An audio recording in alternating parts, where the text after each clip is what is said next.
From Forex Traders Daily, this is your daily analysis with Ross Mullins, live from Richmond, Virginia. Hello everyone, this is today's video analysis for February 27, 2018. Today we're going to take a look at the AUDUSD, the Australian, versus the US dollar for today's trade analysis. We're starting here on the daily time frame. A couple of trends that I think we need to pay attention to. First off, of course, is the previous uptrend. That's the black trend line here on the chart, rising from down into the 7,500 level all the way up towards the 8,100 level at the top of the chart.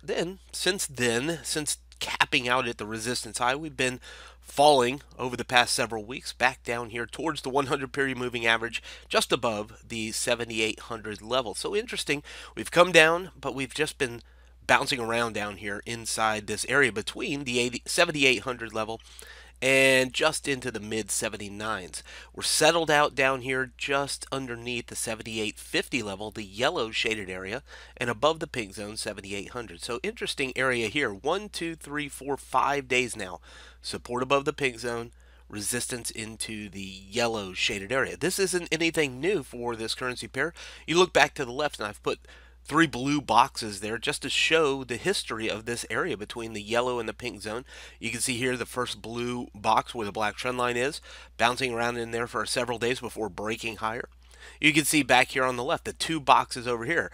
It struggled in this area for quite a while, coming from the highs in the downtrend, bounced around in here, broke underneath it, got back into it, and then broke underneath it again. So we can see the struggle around the 78.65.45 yellow zone, 78.20, 7800 pink shaded area. So we know a couple of things. First off, it's a major decision zone. But first off, we know that if it breaks 7800, historically, there's a good chance it's going down to the green zone. It has to be a clear breakout, not a false breakout.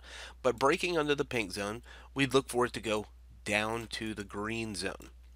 If I just connect the last 2 lows that we see here with a trend line, you can see that that also would break somewhat of a rising triangle pattern.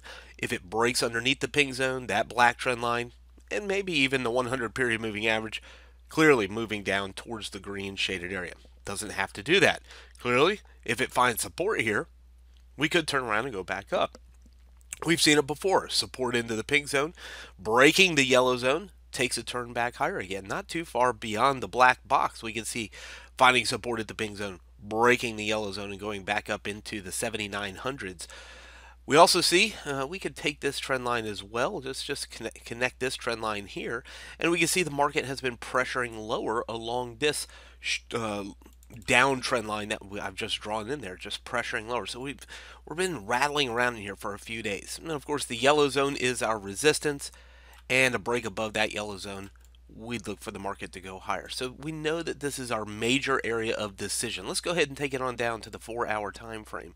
So here we are. The other day we saw the market pressure above the yellow zone. It looks quite a bit different here on the 4-hour than it did the daily. We even actually see a 4-hour candle above here, challenging back to the 7,900 level yellow shaded area or orange shaded area, and then coming right back down. And here we are yesterday sitting underneath the yellow zone. So let's zoom it in one more time. So here we are sitting under the yellow zone, 78.45. So for the day today, for me, as long as it stays under that yellow zone, I have no inclination to go long. I would have more inclination to go short.